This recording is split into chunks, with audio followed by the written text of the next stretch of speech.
Bonjour à tous et bienvenue dans cette vidéo qui va traiter du point de vue orthodoxe sur l'histoire de l'Europe et sur l'histoire de l'Église chrétienne. Euh, le sujet est assez long, c'est pour ça que je pense que je vais faire plusieurs parties différentes. Dans cette première partie, je vais tâcher de raconter un peu, d'exposer plutôt le, l'histoire de l'Europe dans les premiers siècles, dans les 10 premiers siècles après Jésus-Christ, parce que vous allez le voir, ce qui compte éventuellement dans l'histoire, ce n'est pas tant, enfin, bien sûr, ce sont les événements historiques, mais c'est aussi et surtout comment on interprète ces événements historiques. Et ce qui me pousse à faire cet ensemble de vidéos, ce n'est pas pour défendre le dogme de l'Église orthodoxe, mais c'est surtout parce que sur YouTube, je trouve un certain nombre de vidéos traitant de l'histoire de l'Église ou de l'histoire de l'Europe. Et quand on parle de l'histoire de l'Europe, on finit toujours par toucher à quelque chose qui est en lien avec l'Église chrétienne. Et je trouve ça gênant que l'on n'ait pas le point de vue orthodoxe sur l'histoire. Donc je fais cette vidéo dans l'espoir que de, afin de ramener, on va dire, un point de vue qui n'est pas connu. Voilà. Et je me dis que en faisant ce partage de connaissances, eh bien, ça amènera de l'eau au moulin et ça pourra permettre d'aller dans une direction un peu plus complète pour comprendre un peu tout ce foutoir dans lequel nous sommes tous. Donc, voilà. Alors, vous voyez affiché à l'écran donc la croix orthodoxe. Donc, vous voyez qu'il y a des quelques petits changements, petites modifications des petits ajouts plutôt par rapport à l'église, à la croix chrétienne qu'on connaît d'ordinaire. Je ne vais pas m'attarder sur la signification, c'est juste pour donner une page d'introduction. Mais voilà, pour vous dire que même les croix sont différentes dans l'église orthodoxe. Euh, alors, pour vous raconter un peu comment j'ai découvert un peu ce point de vue orthodoxe sur l'histoire, en fait, je me suis intéressé à l'Église, j'ai été amené à m'intéresser à l'Église orthodoxe euh, il y a de cela maintenant dizaines d'années. Et en fait, en m'intéressant à l'Église orthodoxe, eh bien, je me suis intéressé aussi à son histoire, et en m'intéressant à son histoire, je suis tombé notamment sur ce monsieur Vladimir Guettet, né René-François Guettet, né en 1816 et mort en 1892. Ce monsieur, il a ceci d'intéressant d'être un prêtre catholique, catholique romain, qui s'est converti à l'orthodoxie. Et c'est d'ailleurs un des précurseurs. Je n'ai pas connaissance d'un prêtre catholique romain qui se soit converti à l'orthodoxie avant lui en France. Euh, Ce monsieur, en fait, en quoi est-ce qu'il est intéressant? Eh bien, c'est un monsieur qui avait énormément de connaissances sur l'histoire de l'Église. Il a énormément lu, il a énormément étudié, euh, si bien que de son vivant, il a très rapidement été amené à écrire un ensemble de livres qu'il a appelé Histoire de l'Église de France.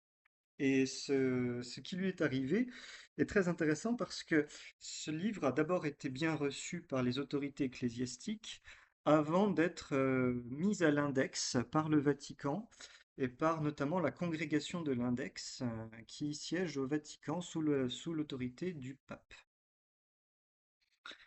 Euh, Pourquoi est-ce que cette mise à l'index en fait a été un peu un électrochoc pour lui? Et ça l'a poussé en fait à s'intéresser de plus près à l'institution papale. Il a fait des recherches en fait sur l'histoire de la papauté, et ce qu'il a découvert l'a de plus en plus isolé vis-à-vis des chrétiens catholiques romains de son temps, jusqu'à ce qu'il rencontre des Russes orthodoxes qui lui ont affirmé que ses positions vis-à-vis du pape étaient tout à fait orthodoxes, et donc lui ont proposé de les rejoindre, ce qu'il a accepté sans, sans même, très rapidement, il a accepté, quoi. Euh, Quand j'ai découvert cet homme, je me suis intéressé, j'ai voulu lire certains de ses livres, et notamment, je suis tombé sur des choses qui m'ont vraiment renversé. Pour vous dire, moi, j'ai grandi dans une famille qui m'a amené au catéchisme, à l'aumônerie et tout, catholique romain. Et j'ai grandi donc avec cette idée que le pape de Rome, eh ben, ça avait toujours été le chef de l'Église absolue et que donc du coup, il y avait les prêtres, les évêques, et au-dessus, il y avait le pape. Que donc le pape avait tout pouvoir sur les évêques, comme aujourd'hui, quoi. L'État d'aujourd'hui avait toujours été comme ça, etc., etc. Et en lisant Vladimir Guettet et ce qu'il racontait, eh bien, je me suis rendu compte que pas du tout. Mais là, alors là, absolument pas. Et donc, pour commencer ce petit exposé, je me propose de vous lire certains passages de son livre Mémoires pour servir à l'histoire de l'Église de France pendant le XIXe siècle. Alors, petit point avant de commencer sur l'Église de France au XIXe siècle, pour que vous compreniez un peu mieux les termes qui vont être employés.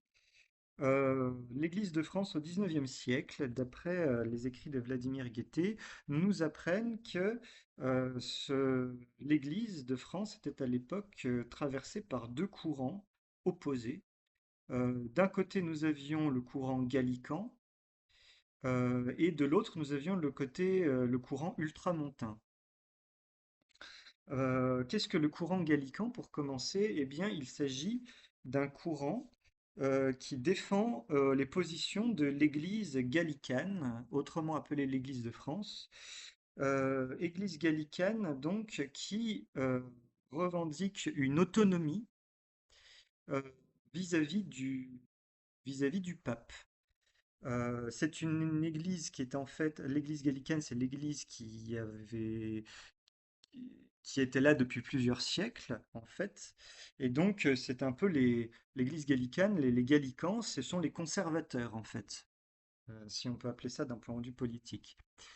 Le courant ultramontain, lui, en opposition, c'est un courant qui estime que le pape est le chef légitime de l'Église et que donc il n'y a pas d'autonomie à avoir vis-à-vis de lui et que tous les évêques, tout le clergé catholique romain doit se soumettre au pape en tant que de lui accorder une position de monarque absolu, si on veut, et que donc tout le monde lui obéisse.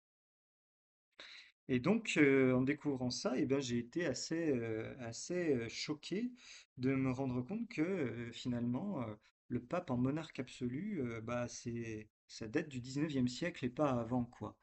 Donc, je vais d'abord lire les passages et ensuite le passage que je me propose de vous lire. Et ensuite, je vous parlerai donc de l'histoire que j'ai apprise en lisant les livres sur l'orthodoxie, notamment des premiers siècles. Alors, euh, on ne répudie pas tout d'un coup, quand on est honnête, des convictions que l'éducation avait imposées. Ces convictions peuvent être fausses, mais une conscience, erronée de bonne foi, conserve longtemps des droits acquis, et il ne faut rien moins qu'une étude approfondie, soutenue d'une bonne foi à toute épreuve, pour se débarrasser de préjugés qui faisaient, pour ainsi dire, partie de l'existence. Persécuté à propos d'un ouvrage qui n'avait été publié que d'après l'initiative de notre évêque, monseigneur Fabre des Essarts, évêque de Blois, et avec son approbation, qui avait reçu les encouragements d'un grand nombre d'autres évêques, notre premier sentiment, en apprenant la mise à l'index de l'histoire de l'Église de France, a été une peine profonde, indicible. Abandonnés par ceux-là même qui nous avaient approuvés, persécutés ensuite par ceux qui nous avaient engagés à lutter contre la censure qui avait frappé notre livre, nous avons été amenés à regarder en face cette autorité papale devant laquelle on nous avait habitués à nous courber respectueusement, et cette autorité de l'évêque romaniste qu'il nous était impossible d'accepter sérieusement après les évolutions dont nous étions témoins et victimes. Par ces procédés, l'autorité, soit papale, soit épiscopale, nous forçait à reconnaître qu'elle voulait nous humilier, maîtriser notre raison, nous forcer à brûler un livre qui représentait 17 ans des études les plus opiniâtres, dans lequel nous n'avions eu d'autre but que de servir la vérité et l'Église à laquelle il nous semblait glorieux d'appartenir. Frappé sans avis préalable, de la manière la plus brutale par l'index, je ne me suis pas insurgé au nom de ma science et de mes opinions particulières. J'ai interrogé les écrits des pères de l'Église, qui étaient déjà ma lecture de prédilection. Une petite pause. Les pères de l'Église, qu'est-ce que c'est? Ce sont des saints de l'Église chrétienne qui ont vécu au premier siècle de l'histoire de l'Église, donc à peu près jusqu'au sixième, septième siècle. Il y en a plusieurs. On peut compter par exemple Saint Augustin ou Saint Grégoire le Grand ou encore d'autres comme Saint Jean, enfin Saint Jean Chrysostome peut-être pas, mais en tout cas ce sont des saints qui ont entériné un peu le fonctionnement de l'Église et qui ont donné ces grands principes à l'Église telle qu'on la connaît, notamment en orthodoxie. Euh, je reprends l'extrait. Je demandais à la grande voix traditionnelle de l'Église universelle ce qu'était l'autorité de cette congrégation de l'Index, qui avait eu la prétention de condamner un livre qu'elle n'avait pas lu, et d'après le rapport de quelques ignares et fanatiques ennemis. Je lui demandais ce qu'était cette autorité papale sous laquelle se couvrait la congrégation. Les pères de l'Église et toute la tradition me répondirent: la prétendue autorité papale n'est qu'une usurpation sacrilège. L'histoire me dit: la congrégation de l'Index n'est qu'un des 1000 moyens inventés par la papauté pour abaisser l'intelligence et la science sous un despotisme abrutissant. Je m'interromps ici 2 secondes. Vous imaginez un peu le choc qu'on peut avoir quand on lit ça. D'un seul coup, d'un seul, on vient apprendre que les grands saints de l'Église des premiers siècles euh, ne disent rien sur le pape monarque absolu de l'Église. Rien du tout. Euh, D'un seul coup, toute la structure de pouvoir du Vatican s'effondre. D'un seul. On va continuer. Euh, J'ai dû jeter à la face de mes censeurs et de mes insulteurs les enseignements que j'avais puisés dans la tradition catholique et dans l'histoire.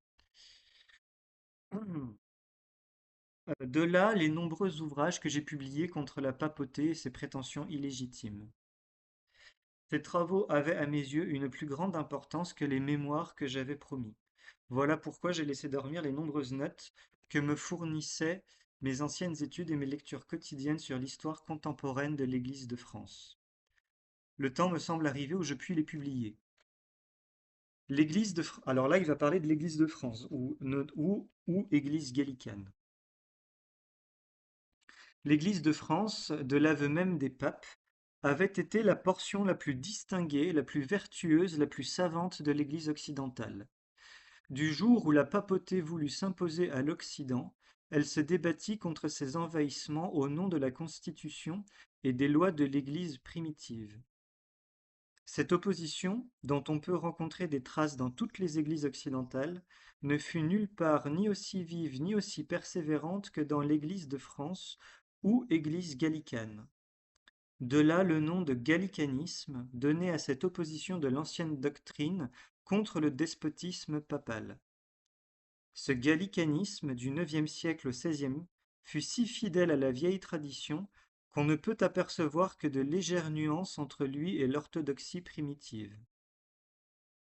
Mais au XVIe siècle parut dans l'Église occidentale l'Antéchrist, sous le nom de cette compagnie qui n'a pas craint de souiller le nom vénéré de Jésus en s'en faisant un drapeau. Donc voilà, bon, cette compagnie s'appelle les Jésuites. Dès lors, on vit la papauté prendre de nouvelles proportions et la doctrine du despotisme papal s'insinuer dans l'enseignement théologique. Donc là, on apprend donc que selon Vladimir Guettet, ce sont les jésuites au XVIe siècle, quand ils sont apparus, qui ont été les fers de lance de l'absolutisme papal, donc qui ont poussé tout le monde à adopter la vision du pape chef de l'Église absolue devant lequel on doit se soumettre. C'est eux, quoi. C'est pas, il y avait des choses avant, mais c'est eux qui ont vraiment poussé pour que ça arrive.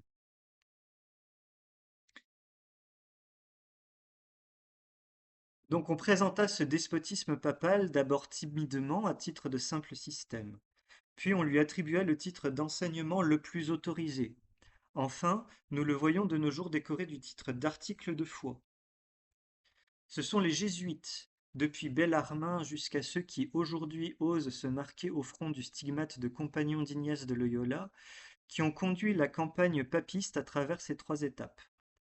Ce qu'ils enseignaient dans leurs écoles, ils le mettaient en pratique en dirigeant dans ce sens les actes des souverains sur lesquels ils avaient planté leurs griffes sataniques. C'est surtout à l'aide de ces souverains insouciants, ignares ou imbéciles, que les jésuites firent passer, de la théorie dans les faits, leur système d'absolutisme papal.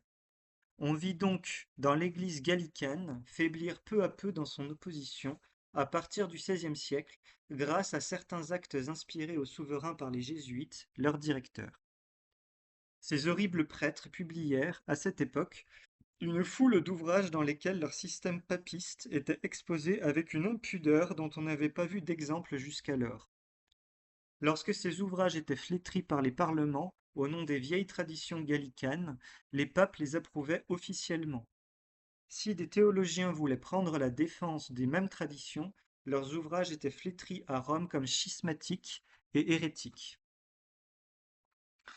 Des jésuites semblaient quitter la compagnie pour devenir évêques, et une fois parvenus à leur but, secondaient les intrigues de leurs confrères, en joignant leur censure à celle de Rome, et en répandant au nom de leur autorité épiscopale les théories papistes dans leur clergé. Donc vous voyez, c'est vraiment un travail d'infiltration et de sape progressive. On voit le chemin que les jésuites avaient fait lorsque l'on compare le vieux gallicanisme antérieur au XVIe siècle avec la déclaration de l'Assemblée de 1682. Des écrivains qui ignorent ou feignent d'ignorer l'histoire de l'Église gallicane donnent les quatre articles de 1682 comme l'expression la plus exacte et la plus large du gallicanisme. Il est certain cependant que ces articles ne sont que la formule ambiguë d'un gallicanisme dégénéré et illogique. Pendant tout le siècle de Louis XIV, on essaya de combattre le jésuitisme en formulant un système juste milieu qui aurait donné une légère satisfaction aux traditions gallicanes et désarmé le papisme jésuitique. Bossuet usa son génie à cette besogne ingrate. On lui tint compte de ses concessions, mais on rejeta ses réserves.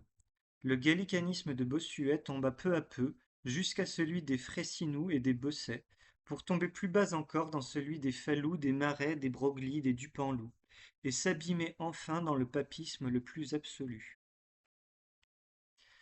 Tel est le spectacle que nous avons sous les yeux. C'était le gallicanisme de 1682 qui régnait à l'époque du Concordat. Pause, le Concordat, c'est un acte politique qui a été opéré en 1801 entre Napoléon et le pape Pie VII.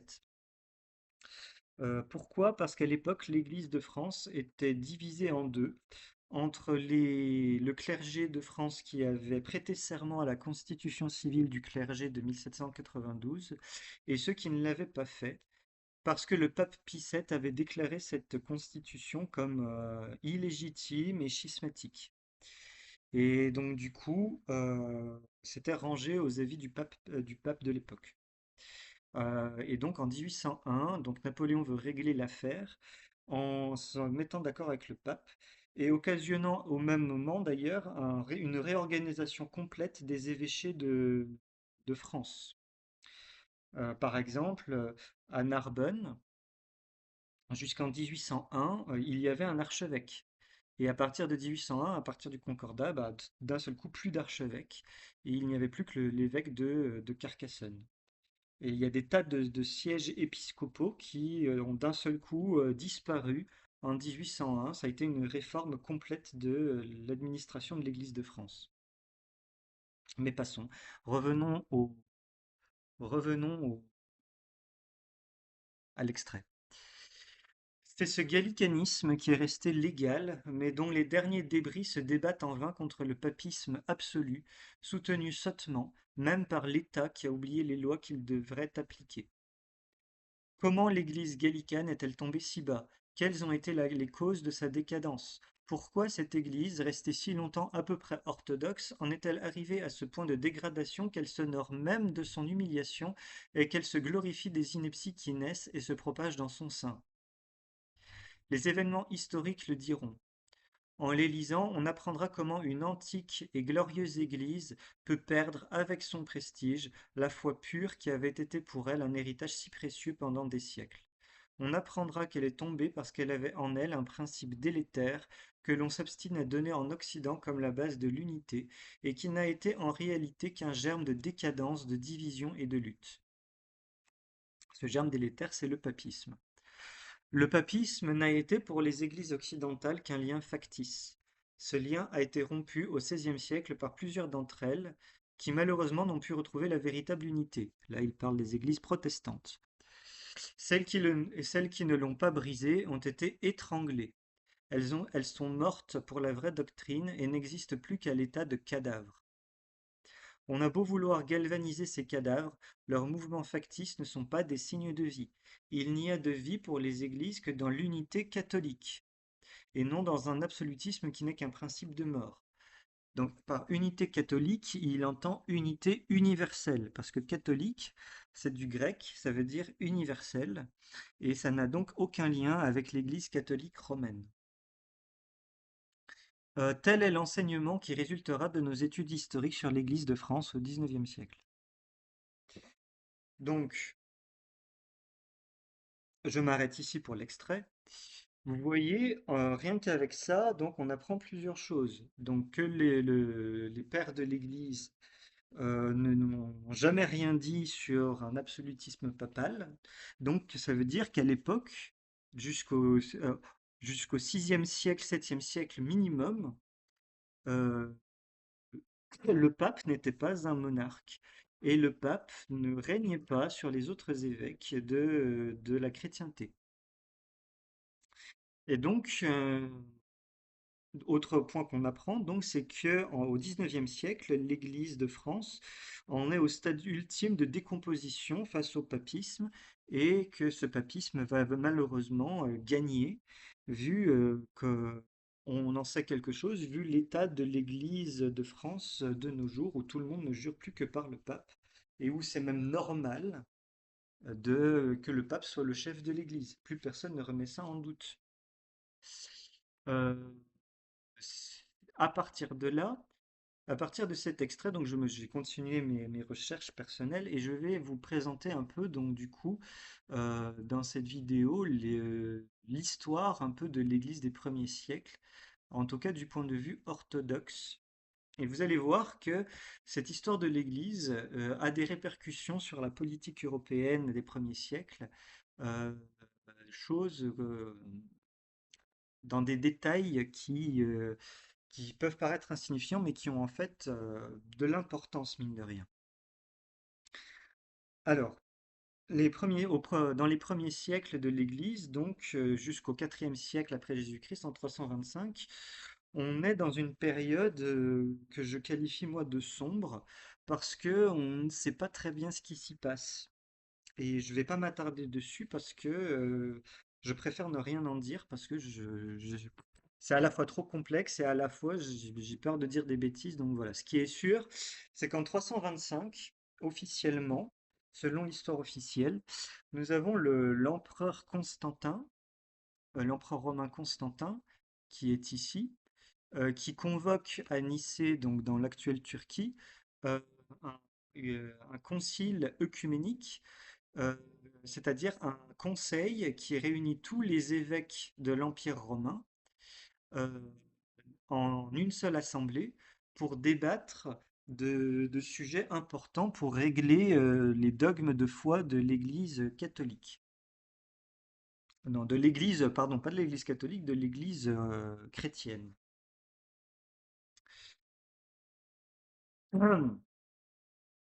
Donc, vous reconnaissez, donc là, vous avez donc l'empereur Constantin, et ici, vous reconnaissez à sa tiare avec trois couronnes le pape.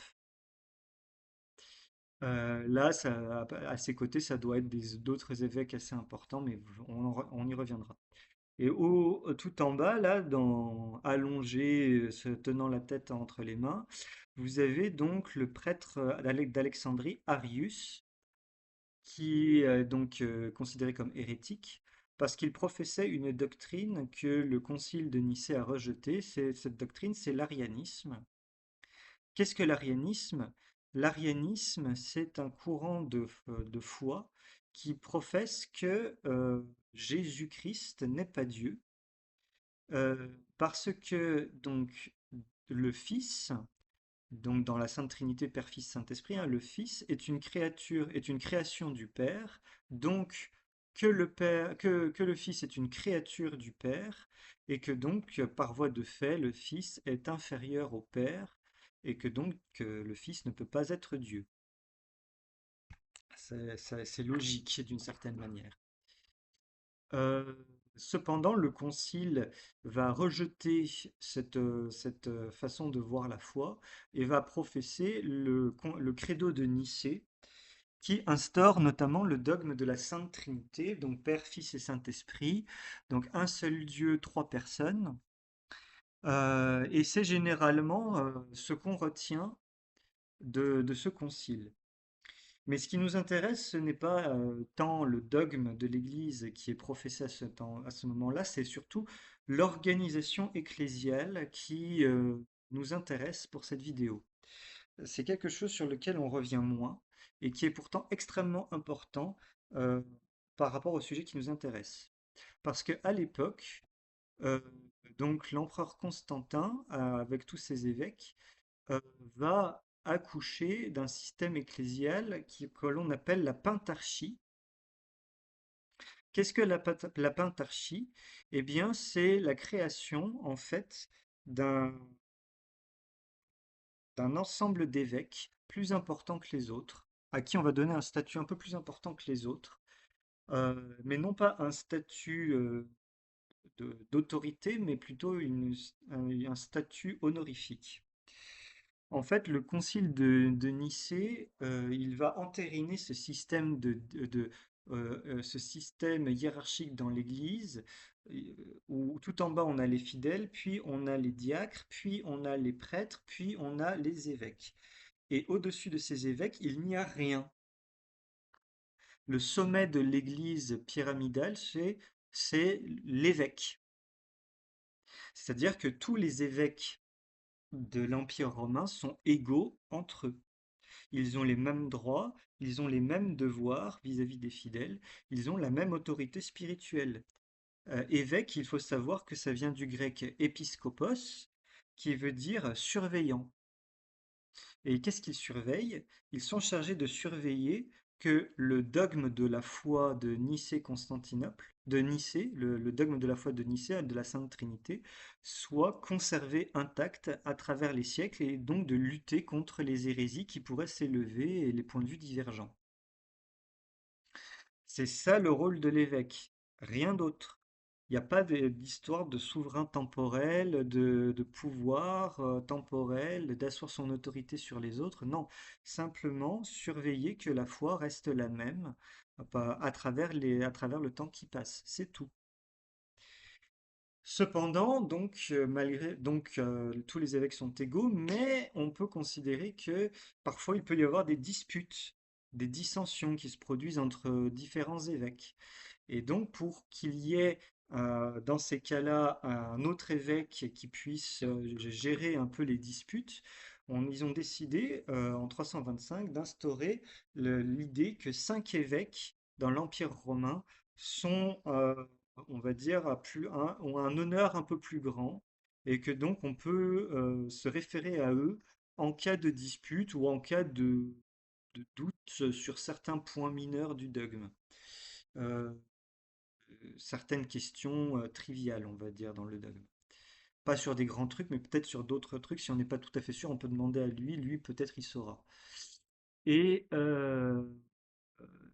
ces cinq évêques, ils sont rangés par ordre d'importance. Le premier des évêques, donc l'évêque quelque part le plus important d'un point de vue honorifique dans l'Empire romain, c'est l'évêque de Rome, que les habitants de Rome ont fini par appeler le pape.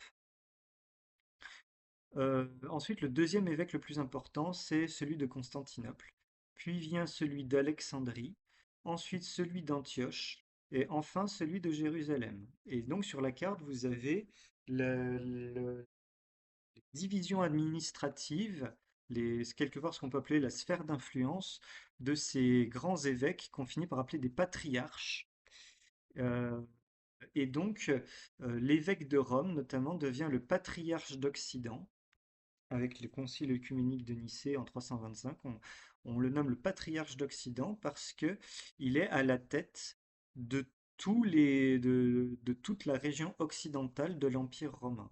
Vous voyez, toute la zone Rose-Saumon. Euh, Ça ne veut pas dire qu'il est le chef absolu de tout l'Empire romain d'Occident, simplement que si un évêque de la partie occidentale de l'Empire a un doute ou des questions, ou s'il est en bisbille avec un autre évêque voisin, ils peuvent demander conseil à l'évêque de Rome pour régler leurs problèmes, etc., s'ils le demandent. Et s'ils n'arrivent pas à régler leurs problèmes et que ça commence à provoquer des problèmes à d'autres évêques, l'évêque de Rome peut intervenir pour régler les conflits. Pareil donc avec l'évêque de Constantinople. Donc lui, il a sous sa juridiction la partie, toute la Grèce, une bonne partie de l'actuelle Turquie, la Géorgie, les bords de la mer Noire, et ça va jusqu'en Russie. À partir de 991, donc on voit sur la carte. Et ensuite l'évêque d'Antioche, qui lui a le Moyen-Orient, en gros. Donc la Syrie, le Liban, une partie de la Turquie actuelle, l'Irak, etc. Vous avez l'évêque d'Alexandrie euh, qui a donc toute l'Égypte et ça descend jusqu'à l'Éthiopie actuelle. Et enfin, vous avez l'évêque de Jérusalem qui a lui sous sa juridiction, grosso modo, la Terre Sainte. Voilà. Donc ces évêques sont plus importants, mais ce sont simplement, ils sont plus importants en honneur. C'est honorifique, leur position est honorifique. Le pape de Rome, on l'appelle le primus inter pares, c'est-à-dire le premier d'entre ses pairs. Et c'est à prendre au pied de la lettre, c'est primus inter pares. On lui accorde ce titre honorifique parce que effectivement dans le Nouveau Testament, donc Jésus annonce à Pierre que Pierre, tu es Pierre et sur cette pierre je fonderai mon église et les portes de l'enfer ne prévaudront pas sur elle, etc. Sur cette base, étant donné que Saint Pierre est mort à Rome, ainsi que Saint Paul, on, le concile a décidé d'accorder au pape de Rome, à l'évêque de Rome, une primauté d'honneur sur tous les autres en mémoire de, de Saint Pierre qui était le chef des apôtres. Petite anecdote d'ailleurs, les papes disent qu'ils sont les successeurs de Saint Pierre, mais d'un point de vue orthodoxe, tout ça c'est faux, parce qu'en fait, il y a il y a une confusion entre un apôtre et un évêque. À l'époque du Christ, il y avait les 12 apôtres, et ces 12 apôtres se sont chargés de répandre la foi en Jésus dans le monde entier connu de l'époque. Donc Saint Pierre et Saint Paul ont fini leur apostolat à Rome, et c'est là qu'ils sont décédés. Dans la vision catholique romaine euh, de l'histoire, on nous dit que Pierre, donc, était le premier évêque de Rome. Mais ça n'a aucun sens parce que pour un orthodoxe parce que les apôtres ne sont pas des évêques. Les apôtres instituent des évêques partout où ils passent, mais en aucun cas un apôtre n'est un évêque. Un apôtre, son rôle, c'est de répandre la foi, d'exposer la foi aux autres, mais pas de surveiller ce qui se passe là où ils sont passés. Donc en aucun cas, Pierre n'était le premier évêque de Rome. Le premier évêque de Rome, pour les orthodoxes, c'est ben, c'est celui que Saint Pierre a désigné comme évêque. Il me semble qu'il s'appelait il s'appelait Nil, mais je suis pas sûr. Je ne me souviens plus comment il s'appelle le premier évêque de Rome, donc. Mais donc, en aucun cas, le pape de Rome n'est le successeur de Saint-Pierre, parce qu'il n'y peut pas y avoir de successeur à Saint-Pierre, étant donné que les apôtres sont apôtres par la grâce de Jésus-Christ, mais qu'une fois que les apôtres sont morts, il ne peut pas y avoir de nouveaux apôtres. Et, en tout cas, pas des apôtres tels que eux étaient apôtres. Il peut y avoir des saints à qui on accorde le titre de équivalent aux apôtres d'un point de vue orthodoxe, parce qu'ils ont fait quelque chose ils ont par exemple évangélisé des pays qui ne connaissaient pas le christianisme ou ce genre de choses, donc on peut les appeler égal aux apôtres, mais dans l'Église orthodoxe, par exemple, une fois que la génération des apôtres est décédée, ben, il n'y a plus d'apôtres. Et c'est aux chrétiens qui sont là d'aller évangéliser. Mais il n'y a pas, en tout cas, un apôtre de la première génération n'est pas évêque. C'est pas possible. Ça n'a pas existé en tout cas. Bref, ça c'était une parenthèse. Donc, pour en revenir à ce que je disais, donc la pentarchie, vous voyez que les évêques sont juste évêques, ils sont égaux entre eux. Et surtout, il n'y a pas de pouvoir temporel. Un évêque, il a juste un pouvoir spirituel. Il ne gouverne pas sur des territoires. Il ne peut pas lever d'impôts, il ne peut pas lever d'armée, ce n'est pas son rôle. Son rôle, c'est de gérer l'Église, de nommer des prêtres, d'instituer des prêtres, de s'assurer que la foi reste telle qu'elle était, et c'est tout. Euh, pourtant, euh, pourtant, on va voir que à l'heure actuelle, pourtant à l'heure actuelle, le pape de Rome, il a un État, c'est l'État du Vatican. Donc, qu'est-ce qui s'est passé? Pour comprendre tout ça, il faut qu'on revienne sur l'Empire romain. Donc là, c'est une carte de l'Empire romain dans son extension maximale en 117 après Jésus-Christ, donc avant le concile de Nicée. Donc on voit que l'Empire romain, dans son extension entière, euh, elle descend jusqu'au golfe Persique, euh, et elle va jusqu'aux frontières de l'Écosse. Elle prend toute l'Afrique du Nord, etc. Bref, voilà. À l'époque de Constantin, on a une division de l'Empire qui se fait, une division administrative, parce que, en fait, l'Empire romain est trop grand, et donc on va diviser l'Empire romain sur cette ligne-là, que je trace avec la souris. Donc, en gros, à l'ouest de cette ligne, c'est l'Empire romain d'Occident, et à l'est de cette ligne, c'est l'Empire romain d'Orient. Euh, Nous, ce qu'on nous apprend, Constantin, c'est 325 et des brouettes.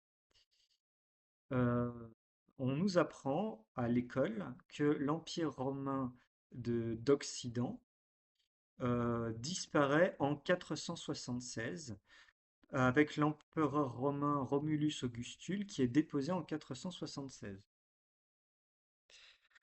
Alors, c'est là que il y a un détail qu'on ne nous apprend pas. Parce que d'un point de vue qu'on nous apprend mais qu'on n'explique pas, qu'on ne détaille pas suffisamment. Pour vous présenter ce détail, je dois vous présenter ce personnage qui s'appelle Odoacre. Odoacre, c'est celui qui a déposé Romulus Augustule en 476. Et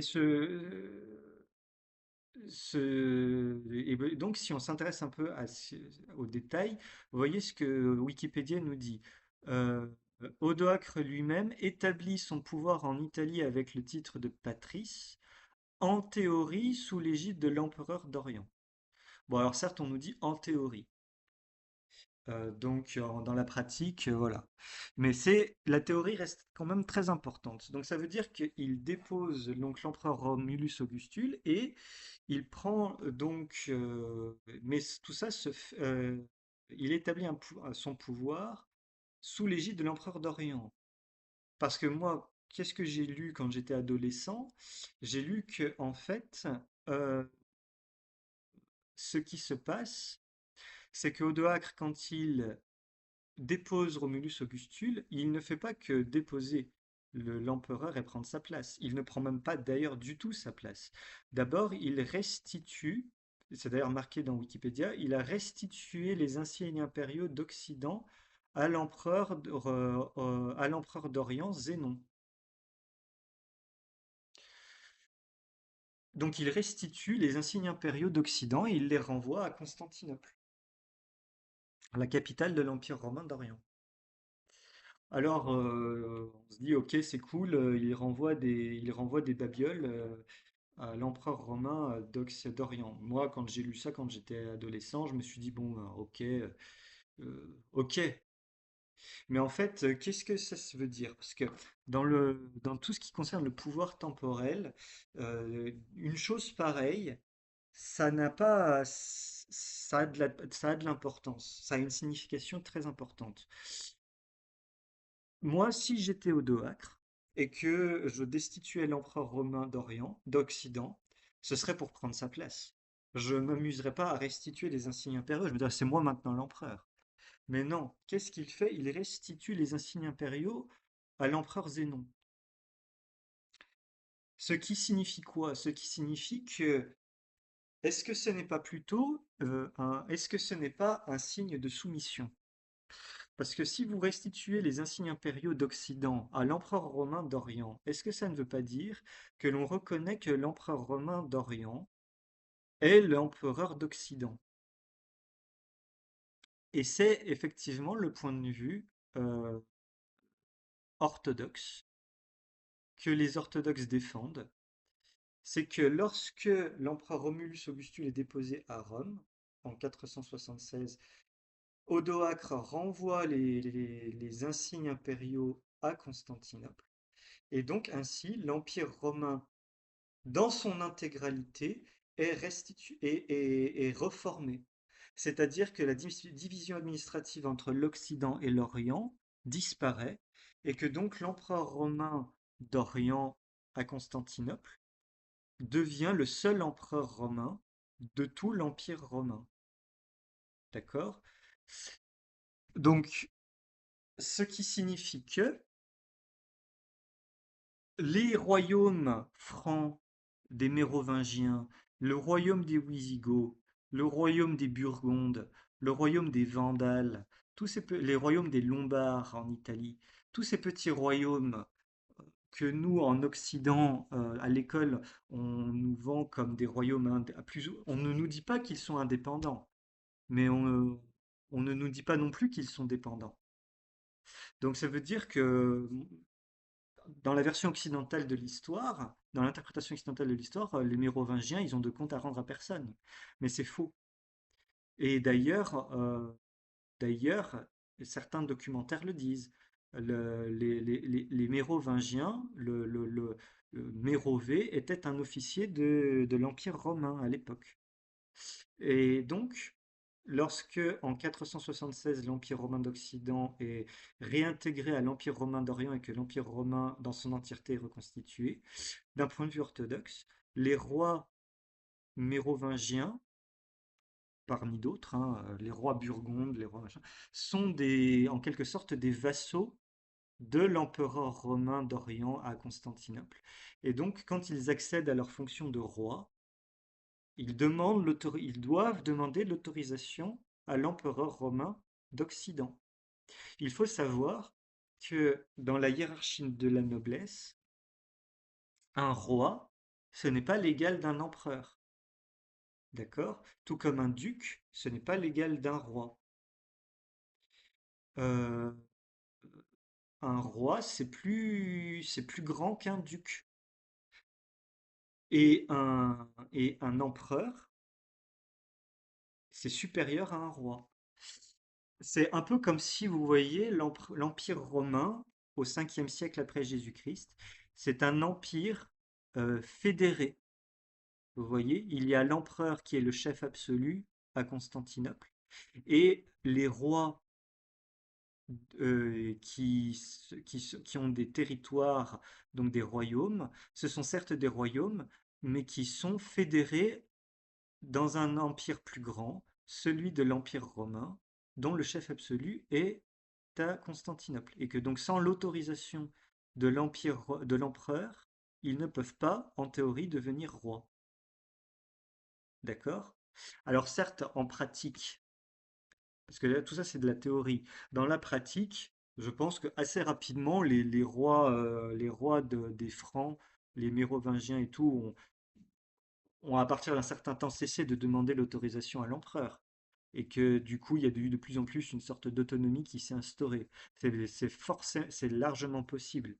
Mais toujours est-il qu'à la base, pour un, dans l'interprétation orthodoxe de l'histoire, l'Empire romain, dans son intégralité, n'a pas disparu en 476. Il n'y avait pas, il existait encore. Simplement, l'empereur romain d'Orient, l'empereur romain de Constantinople exerçait une autorité directe sur toute la partie orientale de l'empire, et sur la partie occidentale, ben, c'était plus fédéré. Il y avait peut-être une forme d'autonomie, mais en aucun cas l'empire romain n'avait cessé d'exister. Ils se reposaient sur les rois qui devaient leur pouvoir légitime à l'empereur. Voilà, ça c'est quelque chose que dans les écoles primaires, les collèges et les lycées de France, on n'apprend pas. Euh, Peut-être parce que certains considèrent que c'est pas important, mais en réalité ça l'est. C'est très important. D'un point de vue, en tout cas, je trouve que c'est très important. Qu'est-ce que j'ai ensuite? Oui. Ah oui. Euh, donc, vous me direz, tout ça c'est très bien, mais, euh, mais en quoi quel lien avec le pape? Eh bien, donc vous voyez, entre le 5e siècle et le 9e siècle, eh bien, il y a donc ces rois francs, notamment, qui sont en théorie subordonnés à l'empereur romain de Constantinople. Seulement voilà, et donc le pape, l'évêque de Rome, il est dans une position similaire à ces rois d'Occident, c'est-à-dire que lorsque un nouveau pape arrive, un nouvel évêque de Rome est nommé à Rome parce que le précédent est décédé, eh bien il doit demander l'autorisation à l'empereur romain d'Orient. Et cet empereur romain à Constantinople donne confirme la nomination de l'évêque, puisque c'est son empire, et il fait ce qu'il veut, vous voyez, quelque part. Mais donc, voilà, il y a une autorisation du pape le pape de Rome doit demander l'autorisation à l'empereur pour être véritablement évêque de Rome. C'est quand même très différent de la vision qu'on avait du pape de Rome qui est indépendant, qui est le chef de l'Église, etc. Non, comme tous les évêques de l'Empire romain, il doit demander l'autorisation à la puissance temporelle de l'époque pour exercer légitimement son pouvoir spirituel. Euh, Comme tous les autres évêques. Ce qui va changer la donne, c'est l'arrivée, ce qui va changer la donne, ce sont les Francs. Le royaume franc, en fait, très rapidement, va prendre de plus en plus de place. Les Mérovingiens vont céder la place à la dynastie carolingienne avec Pépin le Bref. Et donc, à la mort de Pépin le Bref en 758, vous voyez sur cette carte, c'est toute la zone bleue. Le royaume des Francs, il ressemble à ça. Donc, gardez bien à l'esprit, gardez bien à l'esprit qu'à l'époque, donc Pépin le Bref, tout roi qu'il est, il doit en théorie reconnaître un lien de subordination à l'Empire romain qui est dont l'empereur est basé à Constantinople. Donc rappelez-vous donc bien que Pépin le Bref, il est autonome, mais il n'est pas indépendant de l'Empire romain. Tout ça, là, c'est encore l'Empire romain. C'est pas un royaume indépendant qui se bagarre contre d'autres. Enfin, si, il peut se bagarrer peut-être contre d'autres royaumes, je sais pas comment ça se passe à l'époque, j'y étais pas. Mais en tout cas, tout ça fait encore partie de la romanité d'un point de vue orthodoxe. Bref. Arrive Charlemagne en 750, entre 758 et 814. Et donc, vous voyez, Charlemagne, il conquiert pas mal de territoires. Et Charlemagne, c'est un peu la tournante, parce que Charlemagne, en fait, c'est l'homme qui va se dire qu'il ne veut pas rester un simple subordonné de l'empereur romain à Constantinople. Pourquoi ne pas recréer l'Empire romain d'Occident en termes de division administrative, puisqu'il a déjà existé. Mais pourquoi ne pas refaire ça? Donc, pour asseoir son pouvoir, il me semble, c'est une information à vérifier, mais il me semble qu'il y a carrément une manœuvre politique où il demande à l'empereur romain d'Orient, à l'empereur romain de Constantinople, l'autorisation d'épouser un membre de sa famille, je crois que c'est sa fille, je crois, de mémoire, mais je sais plus, pour justement euh, asseoir sa légitimité et se déclarer empereur romain d'Occident. Il me semble que ça ne s'est pas fait. Attendez, je vais vérifier rapidement. Voilà, Charlemagne.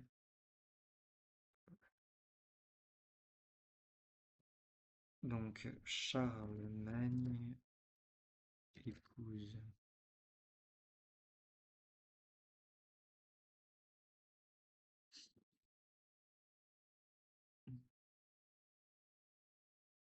Oui, non, je vois pas, je retrouve pas cette histoire. Ouais.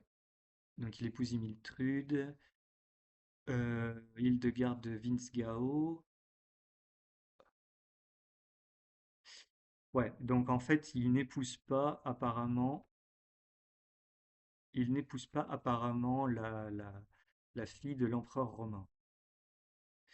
Donc vous voyez, a priori, après une recherche très rapide, c'est pas ça que je cherche, après une recherche extrêmement rapide,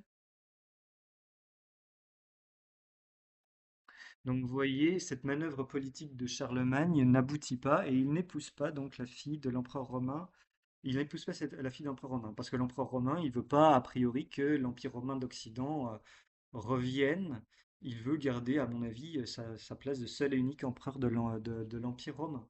Seulement Charlemagne, il l'entend pas de cette oreille et donc il conquiert donc tous ces territoires orange. Il a des états tributaires ici. Et donc, dans son escarcelle, eh bien, il y a Rome. Qu'est-ce qui se passe? Le 25 décembre de l'an 800, le pape de Rome sacre Charlemagne empereur d'Occident. Seulement, ça s'est fait sans l'autorisation de l'empereur romain de Constantinople. Pourtant, il s'en passe et il devient donc empereur, Charlemagne empereur d'Occident, de l'Empire romain d'Occident. Donc tout ça. Bon, vous voyez bien que on n'est pas, c'est pas tout l'Empire romain d'Occident il manque l'Angleterre, il manque l'Espagne, il manque une petite partie des Balkans.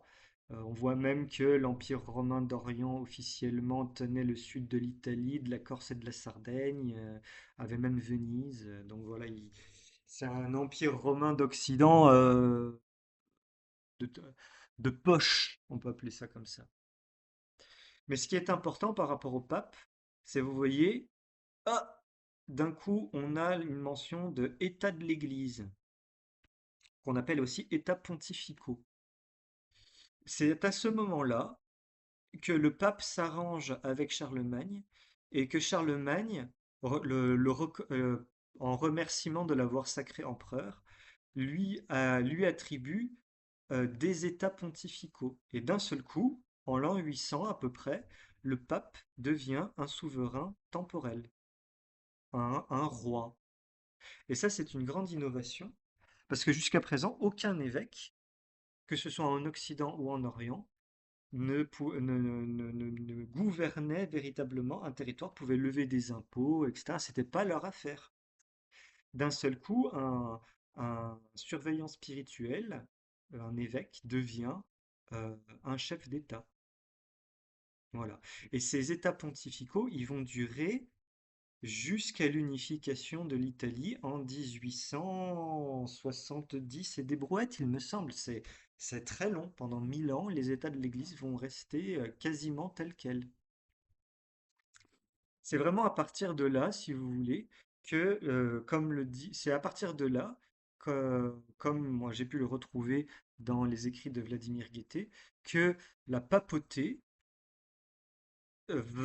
commencer à s'arroger des prérogatives qu'il n'avait pas, c'est-à-dire le droit de s'ingérer dans les affaires des autres évêques. Alors après, à mon avis, il va commencer par les évêques qui sont proches de lui, c'est-à-dire en Italie. Il va commencer par mettre la main sur les évêques italiens du nord de l'Italie, puis du sud. Et donc, très rapidement, les, et tout ça va se faire de façon progressive. Les cardinaux de l'Église catholique romaine, il faut savoir qu'à la base, les cardinaux, il n'y en a pas 100 000. Et ils ne sont pas répartis dans l'ensemble de l'Église catholique romaine. À la base, les cardinaux, ce sont juste des évêques des environs de Rome qui sont chargés d'élire le pape. Donc, à mon avis, pour moi, mais ça c'est qu'une opinion personnelle, ça sent un peu ça sent le pot de vin. Genre, vous me reconnaissez comme supérieur à vous et en échange, je vous donne une place de cardinaux et ce sera à vous d'élire le pape quand je serai mort. Et donc, comme ça, peut-être que ce sera vous qui deviendra évêque de Rome et qui pourra gouverner les autres et être à ma place. Ça sent un peu le pot de vin, vous voyez, à la base. Ça sent une mauvaise odeur un peu, cette histoire de cardinaux. Parce que en orthodoxie, la place de cardinal, ça n'existe pas, je précise. C'est une innovation faite par les papes, assez rapidement, à partir du 9e siècle. Je ne sais pas de quand exactement ça date. Donc, au 9e siècle, on a donc une création d'un empire romain d'Occident fantoche, qui ne va pas durer très longtemps, puisque s'il va être rapidement scindé en deux, entre la Francie occidentale qui va devenir le royaume de France, et de l'autre côté, on va avoir la Francie orientale qui va devenir le Saint-Empire romain germanique. Donc un peu l'héritier direct de Charlemagne, quelque part. Vous voyez? Et ce Saint-Empire romain germanique, il va, euh, il va perdurer très longtemps, jusqu'en 1800 et des brouettes, avec les conquêtes napoléoniennes, où le dernier empereur romain germanique va dissoudre le Saint-Empire parce il n'existe plus dans les faits à cause de Napoléon. Euh, voilà. Et donc, je pense qu'on va s'arrêter là, en fait. On va s'arrêter au 9e siècle. Et ce que j'aimerais qu'on retienne, c'est que donc, jusqu'au 9e siècle, les papes sont des évêques comme les autres, qui sont soumis à l'empereur romain de Constantinople et qui n'ont aucune autorité particulière sur le temporel. Ce sont juste des évêques comme les autres. Et c'est l'intrusion de Charlemagne qui veut à tout prix devenir empereur romain d'Occident qui va donner l'opportunité au pape d'obtenir un pouvoir temporel et qui va lui permettre de commencer à asseoir progressivement une domination sur les autres évêques d'Occident. Nous verrons dans une partie suivante, que c'est aussi à cette époque que un autre credo, un credo modifié, va faire son apparition et va progressivement prendre toute la place en Occident. Mais ça, c'est pour une autre époque. Mais on verra ça plus tard. Là, la vidéo est assez longue. Je vous remercie d'être resté jusqu'ici et je vous souhaite une bonne continuation.